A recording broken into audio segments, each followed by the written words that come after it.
So we're going to start with taper first, and maybe Brad, I'll start with you on this one. We talk about the taper, and before we hit the magic record button, we're saying it's pretty different than track and field or swimming, those types of races, particularly as we go into longer distance triathlon. What do you think some of the things to get right in a taper are? Well, the first thing that comes to mind when we start talking about taper is the classic purple patch saying, showing up feeling fit and fresh, not fit and fatigued.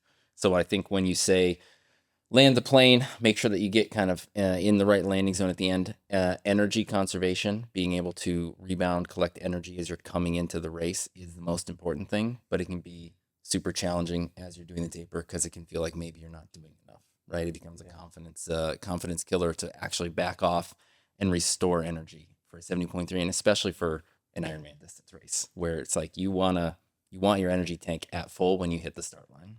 It's a funny thing because and maybe we'll combine this question, what are the things to get right, equally with what are some of the common mistakes as well. But it's a balancing act. You want to retain fitness, and of course the question that every athlete has is, am I ready? Am I ready?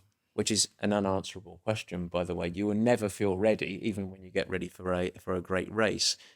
But there's I think it's such a difficult balancing act for coaches and athletes to really get right, because you want to maintain every element of fitness and hard work that you put in. At the same time, you want to ensure that you are incredibly fresh so that you can up level in many ways. Yep. And you have to have a bit of faith in the process, which is just faith. Yeah. One more that comes to mind, both of you are the ones that do all of our video, our bike recordings, and a lot of our race prep sessions, we use the word priming.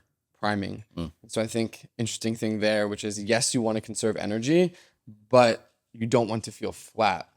Yeah. And so you still do a little bit of work. Your total work is going to be a lot less, but there's still some nice bits of work in those, especially the 2 weeks before the race, that you're continuing to maintain your feel for a race pace so that you can go into it feeling confident. Primed is something that I think about, that word primed. Yeah, but before we got in, we were talking about rhythm a little bit, and I think rhythm's the part of it. I think a big part of a successful taper, if you want to call it that, is not actually changing too much. There's a phrase that we use a lot: performance predictability. So can you get the body to actually up level?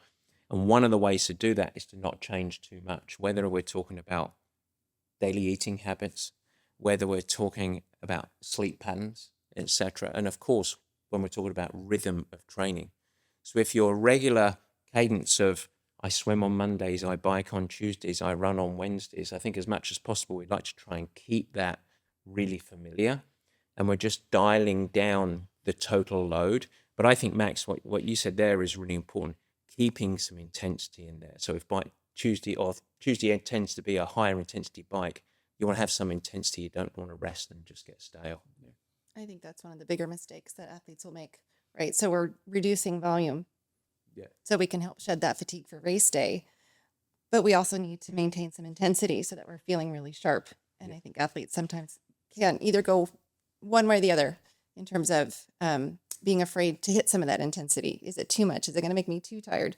No, we want to maintain some of that intensity because we are making that drop in volume. We had that conversation about an athlete of yours, I think was training for a marathon, right? You pinged me on Slack, and this athlete, strength training was a key part of their training throughout the process, and they also really like it. It makes them feel really confident.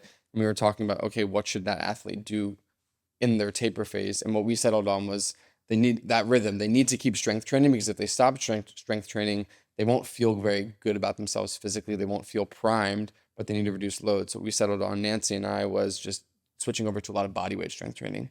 So their muscles will still feel full and strong, and they'll feel confident, but it just won't create deep fatigue. Right. And that's a good example of how to balance that, keep the rhythm, but reduce the intensity / volume. I'll say something that is unscientific, but maybe easily understandable: body memory a little bit. And I think as we go longer in racing, I think this becomes a really important factor. I see a lot of athletes over resting, particularly when it comes to if they're going to go and do an Ironman, and 3 weeks out, they think, I've got to taper now. and they go into lethargy mode, and not just with intensity. A week out or 2 weeks out, they think, oh my goodness me, I've got to recover. So therefore my bike ride's only going to be 90 minutes or 2 hours. And 3 weeks before, it's only going to be 2 or 3 hours. And by the time they actually hit race day, the last time they had anything of duration was a month ago. And I think that, it's not just cognitively, but physically, the body's not familiar with that. So you want to sort of have these, if anything, you keep that rhythm of the big key sessions, and then you really reduce the intensity around it, and you make your moments to activate. And then the throttle is those, as we talk about at Purple Patch, those easier sessions. You can scale back duration even more. You can scale back intensity even more on those, so that it keeps the body really fresh. Absolutely. And I think the other thing about tapering is that it's really individual.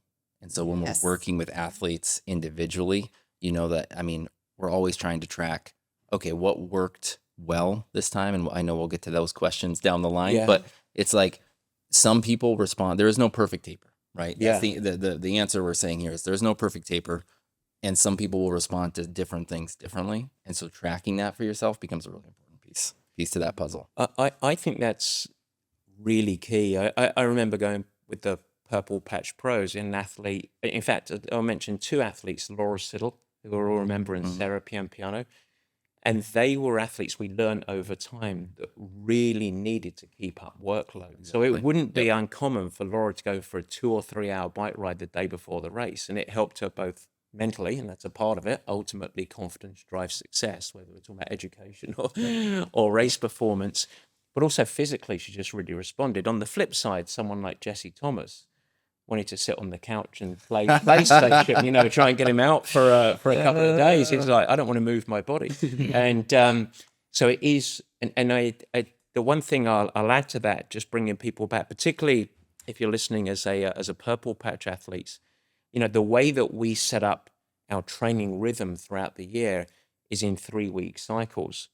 And as we move, a little less in off season, but as we move into this part of the year, at recording sort of April into May, have a week of work, a second week of work. That third week that we call transition, we try and set that up as a rhythm of training where we're peaking to have Saturday or Sunday be a kind of a simulator, a challenging day.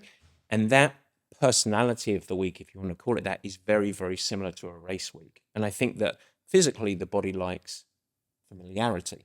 The mind likes familiarity. So that's the way that we sort of infuse it into it.